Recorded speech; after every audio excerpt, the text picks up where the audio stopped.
Hi fries. நான் today என்னை பற்றி பேச போகிறேன் அப்படின்னா, என்னுடைய லைஃப்பில் நடந்த சம் ஸ்ட்ரகிள்ஸ் பற்றி தான் பேசுகிறேன். அதெல்லாம் ஒரு வேஸ்ட் மேட்ரு தான், குப்பை தொட்டில் போடுற மாதிரியான விஷயங்களாக தான் இருக்கும். இருந்தாலும் எனக்கு சின்னதாக தோணுச்சு, நான் ஷேர் பண்ணிக்கிறேன். ஏன்னா என்ன மாதிரி நிறைய பேர் இந்த மாதிரி வேஸ்ட்டாக ஸ்ட்ரகிள் பண்ணிகிட்ருப்பீங்க, அந்த ஃபீலிங்ஸ் இருக்கும். ஸோ அதை கமெண்டில் ஷேர் பண்ணுங்கள். என்னென்னா வேறு ஒன்றும் இல்லை. இப்போ ஃபார் எக்ஸாம்பிள் நம்மளுக்கு ரிலேஷன்ஷிப் இருப்பாங்க, ரிலேட்டிவ்னு சொல்லிட்டு பேர் சொல்லிட்டு இருப்பாங்க, போலியாக இருப்பாங்க. ஏன்னா அவங்களுக்கு வந்து பணம் இருந்தால் மட்டும்தான் நம்மகிட்ட பேசுவாங்க. நம்ம அவங்ககிட்ட பணத்தை காட்டணும், பணத்தை அவங்களுக்காக ஸ்பெண்ட் பண்ணணும். ஏன்னா நம்மள்கிட்டையும் ஒரு சொட்டு இருக்காது, ஒரு பணமும் இருக்காது. நம்ம கஷ்டப்பட்ட காலங்களும் அவங்க ஏன்னு கூட கேட்க மாட்டாங்க. ஆனால் அவங்க தேவைகளுக்கு மட்டும் வாலாட்டுவாங்க. அந்த மாதிரிப்பட்ட போலி உறவினர்கள், போலி சொந்தக்காரங்கிட்ட தயவு செஞ்சு நீங்கள் பேசாதுங்க. உங்களுக்கு நல்லதுக்கு தான் சொல்கிறேன். உங்கள் ஃப்யூச்சர் வந்து டோட்டலாக ஸ்பாயில் ஆயிரும்.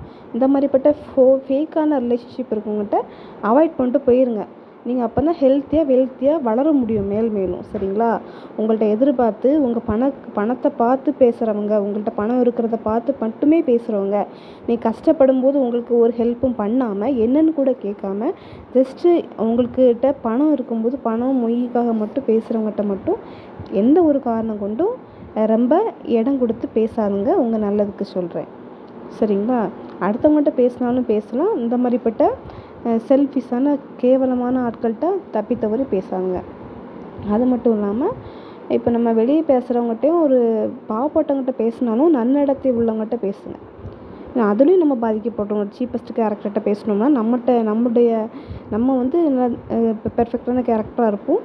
சம்ஸ் இஷ்யூ அவங்க வந்து சீப்பஸ்ட் கேரக்டராக இருப்பாங்க. ஸோ நம்ம வந்து அதுவும் தேர்ந்தெடுத்து பார்த்து பேசணும், இல்லைன்னு சொல்ல மாட்டேன். எல்லாத்துலேயும் கேர்ஃபுல்லாக இருங்க. மனுஷங்க வந்து இந்த உலகத்தில் ஒரு விஷ கிருமிகளாக தான் இருக்கிறாங்க. ஸோ நல்லவங்களை சூஸ் பண்ணி பேசுகிறது கொஞ்சம் கஷ்டம்தான். ஆனால் 100ல் 1% தான் இருப்பாங்க நல்லவங்க. மீதி 99% பேடாக தான் இருக்கும். ஸோ நான் எதுக்கு சொல்ல வரேன்னா, ஹெல்த்தும் வெல்த்தும் நமக்கு வேணும் அப்படின்னா, இந்த மாதிரிப்பட்ட ஒரு கோளாறு பிடிச்ச 99% மனுஷங்கிட்ட நம்ம ஒதுங்கி இருக்கிறது நமக்கு சேஃபஸ்ட். அவ்வளோதான் எனக்கு தெரிஞ்ச உண்மை.